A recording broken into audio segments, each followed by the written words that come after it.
Israel और फ़लस्तीन के बीच विवाद फिर से गहरा हो चुका है। कहा जा रहा है कि हमास ने इसराइल के ऊपर कुल 5,000 रॉकेटों से हमला किया है। इस हमले में इसराइल के नागरिकों की मौत हो चुकी है और कई घायल भी हैं। गौर करने वाली बात यह है कि हमास के इस आतंकी हमले के पीछे जियोपॉलिटिकल एंगल भी छिपा है। हाल ही में अमेरिका और सऊदी अरब के बीच होने वाली डिफेंस पैक्ट को लेकर एक रिपोर्ट सामने आई है, जिसमें सऊदी अरब अमेरिका के साथ एक डील को लेकर योजना बना रहा है। इस डिफेंस पैक्ट में इस बात का जिक्र है कि अमेरिका सऊदी अरब की सुरक्षा की गारंटी लेगा, वही बदले में सऊदी अरब फ़लस्तीन को लेकर जो मांग है उससे पीछे हट जाएगा। कई मीडिया रिपोर्ट्स के मुताबिक अमेरिका इस डील को लेकर काफी उत्सुक है और जल्द ही वह इसे स्वीकार करने वाला है। इस डील के होने से कुछ दिनों पहले ही हमास ने इसराइल पर 5,000 रॉकेटों से हमला किया। इस हमले ने इसराइल को गाजा पट्टी में युद्ध की ओर ढकेल दिया है। यही नहीं, यह युद्ध अमेरिका और सऊदी अरब के बीच होने वाले डिफेंस पैक्ट पर भी दबाव बनाएगा। वैश्विक राजनीति में इस हमले के कई मायने सामने निकल कर आ रहे हैं। खैर, जो भी हो, इसराइल और फ़लस्तीन तो ऐसे देश है जिनका विवाद काफी लंबे समय से चलता आ रहा है। दोनों देशों के बीच शांति स्थापित करने और मतभेद को खत्म करने के लिए पर रिजल्ट कुछ खास नहीं निकला। आज हम आपको इस वीडियो के माध्यम से उन सभी वजहों के बारे में बताएंगे जिनके कारण इन दोनों देशों के बीच विवाद दिन प्रतिदिन बढ़ता चला गया।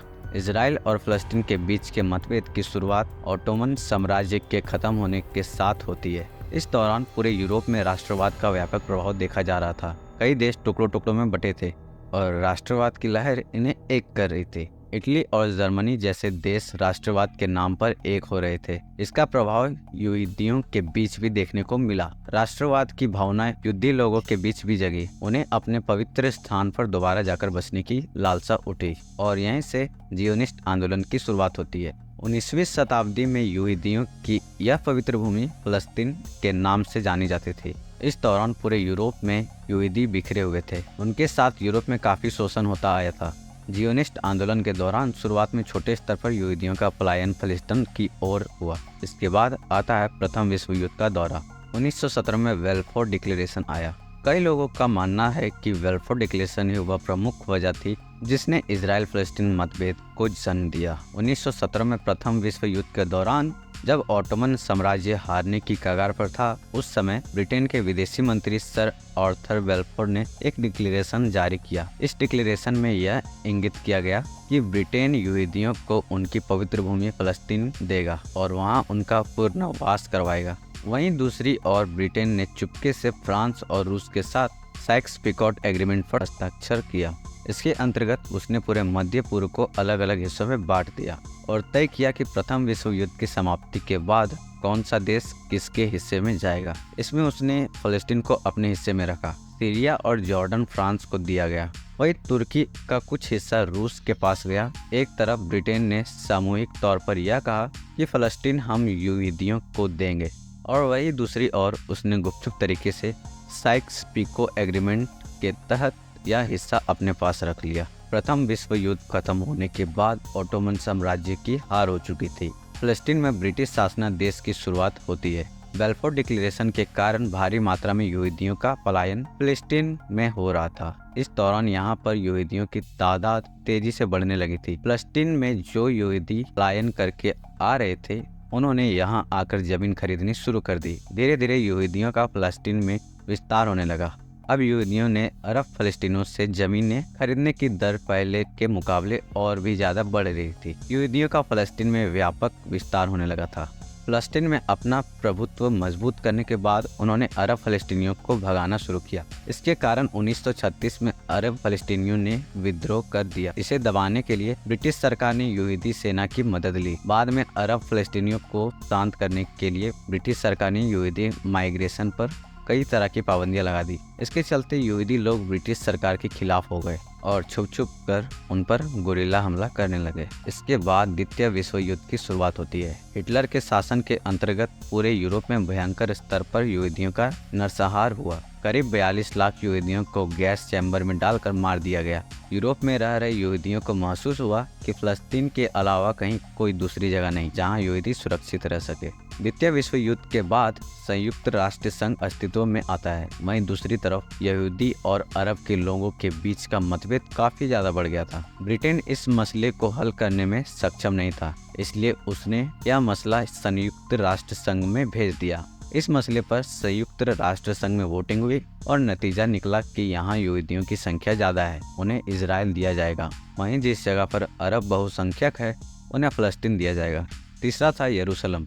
इसे लेकर काफी मतभेद थे। यहाँ आधी आबादी यहूदी थी और आधी आबादी मुस्लिम। इसे लेकर संयुक्त राष्ट्र संघ ने अपने फैसले में कहा कि इस क्षेत्र पर अंतर्राष्ट्रीय नियंत्रण लागू होगा। यूएन के इस फैसले के फौरन बाद ही नवनिर्मित इजराइल के पड़ोसी देशों इजिप्ट, सीरिया, इराक और जॉर्डन ने उस पर हमला बोल दिया। इस युद्ध में इजराइल ने अपना बचाव करते हुए इन चारों देशों को हरा दिया। इस लड़ाई के बाद जॉर्डन के पास फलस्तीन के पूरे वेस्ट बैंक का नियंत्रण आ गया। वहीं गाजा पट्टी पर इजिप्ट का, वही थोड़ी बहुत जगह फलस्तीन की बची थी उस पर इजराइल ने कब्जा कर लिया। इस युद्ध के कारण फलस्तीन का अस्तित्व ना के बराबर हो गया और इसके साथ साथ युद्ध में इजराइल ने फलस्तीन के 50% हिस्सों पर कब्जा कर लिया था। इस युद्ध की वजह से लगभग 7 लाख अरब फलस्तीन को बतौर शरणार्थी अपना देश छोड़ना पड़ा। अरब इजराइल युद्ध के बाद इजिप्ट, सीरिया और जॉर्डन ने 1967 में दोबारा इजराइल पर हमला करने की योजना बनाते हैं। उनके इस हमले से पहले इजराइल ने इन तीनों देशों पर हमला बोल दिया। हमले में तीनों देशों को काफी नुकसान पहुंचा। इस युद्ध में इजराइल ने सीरिया से गोलन हाइट, इजिप्ट से गाजा स्ट्रिप और सिनाई पेनिनसुला और जॉर्डन से वेस्ट बैंक छीन लिया। बाद में कुछ अंतर्राष्ट्रीय समझौता के कारण इजराइल को सिनाई पेनिनसुला इजिप्ट को वापस करना पड़ा। उधर दूसरी तरफ इजराइल के पास पूरी फिलिस्तीन कब्जे में था। इस युद्ध को 6 डे वॉर के नाम से जाना जाता है। इजराइल का फिलिस्तीन पर पूरा नियंत्रण हो चुका था। इसके बाद फिलिस्तीन लोग वेस्ट बैंक पर बढ़ रहे इजरायली सैन्यकरण दमकारी नीतियों के खिलाफ बोलना शुरू करते हैं। इसी कड़ी में यासिर अराफत ने एक संगठन की शुरुआत की जिसका नाम फिलिस्तीन लिबरेशन ऑर्गेनाइजेशन था। इस संगठन में कई छोट-मोट बमबारी करी, विदेशों में स्थापित इजरायली एम्बेसी पर हमला किया, इजराइल में कई विमान हाईजैक किए गए और इस दौरान इस देश में हिंसा बढ़ने लगी थी। तत्पश्चात एक बहुत बड़ा परिवर्तनकारी दौर आता है। दोनों देशों के बीच शांति स्थापित करने के लिए 1993 में ओस्लो एकॉर्ड समझौता होता है। इसमें यह निर्णय लिया गया कि फिलिस्तीन इजराइल को एक अंतर्राष्ट्रीय देश के रूप में स्वीकार करेगा। वहीं दूसरी ओर इजराइल ने पीएलओ को फिलिस्तीनी लोगों का प्रतिनिधि माना। इस समझौते ने यह भी निर्णय लिया कि फिलिस्तीन सरकार वेस्ट बैंक और गाजा स्ट्रिप को लोकतांत्रिक ढंग से नियंत्रित करेगी। इस समझौते के लिए इजराइल के यित्जराक रबिन और फिलिस्तीनी के यासिर अराफत को शांति का नोबेल पुरस्कार भी दिया गया था। गौरतलब बात यह है कि समझौता 5 साल के लिए किया गया था। इसके बाद दोबारा शांति समझौते के लिए कैंप डेविड II 2000 में इजराइल और फिलिस्तीनी एक मंच पर आए। दोनों देशों के बीच इस समझौते में कोई खास सहमति नहीं बन पाई। इसके चलते यह शांति समझौता टूट गया। तब से लेकर आज तक दोनों देशों के बीच किसी मुद्दे पर सहमति नहीं बन पाई है। दोनों देशों के बीच दोबारा मतभेदों की शुरुआत तब होती है जब कैंप डेविड समझौते के फौरन बाद इजरायली राष्ट्रपति एहूद बाराक फलस्तीनी सीमा में 1000 सैनिकों के साथ टेम्पल माउंट पर जाते हैं। इस कारण फलस्तीनी लोगों का गुस्सा फिर से टूट पड़ता है। नतीजा दोबारा हिंसक झड़पों की शुरुआत होती है। यह हिंसक गतिविधियां पहले के मुकाबले ज़्यादा उग्र थी। इसमें हजारों यहूदियों की जान गई तो वहीं 3200 फलस्तीनियों को अपनी जान से हाथ धोना पड़ा। यह घटनाक्रम सन 2000 से लेकर 2005 तक चलता रहा। इसके बाद 2005 में इजराइल ने अपनी नीतियों में कई बड़े बदलाव किए। उसने गाजा से अपने 8000 सैनिकों को हटा दिया। फिलिस्तीन में हमास राजनीतिक पार्टी का गाजा में इवोल्यूशन होता है। कई दूसरी और पीएलओ से जुड़ी पार्टी फतह हमास को सरकार में लेने से मना कर देती है। इसके बाद 2007 में हमास का पूरी तरह से गाजा पर नियंत्रण हो जाता है। इस कारण फतह को वहां से जाना पड़ता है। हमास के उत्थान से फिलिस्तीन की राजनीति में दोहरीकरण आता है। पहले केवल एक ही पार्टी थी, पीएलओ। फिलिस्तीन के इन दोनों पार्टियों की विचारधारा एक दूसरे से पूरी तरह भिन्न है और इसी कारण से दोनों देशों के बीच में मतभेद और भी ज़्यादा बढ़ गए हैं। हमास गाजा पार्टी में राइट विंग विचारधारात्मक पार्टी है। उग्र राष्ट्रवाद के नशे में हमास गाजा पार्टी इजराइल पर खतरनाक रॉकेट से हमला करता रहता है। इस हमले में अब तक इजराइल में कई नागरिकों की जान चली गई। इस कारण इजराइल ने गाजा को पूरी तरह से लॉक कर रखा है। इजराइल का कहना है कि ईरान जैसे देश गाजा में इजिप्ट के रास्ते हथियारों की सप्लाई करते हैं ताकि हमारे देश की अखंडता को तोड़ा जा सके। इजराइल द्वारा गाजा पार्टी ब्लॉकेड को किए जाने से गाजा के हालात दिनों दिन खराब होते जा रहे हैं। बेरोजगारी दर रिकॉर्ड स्तर पर पहुंच चुकी है। बिजली पानी की समस्या काफ़ी ज़्यादा है।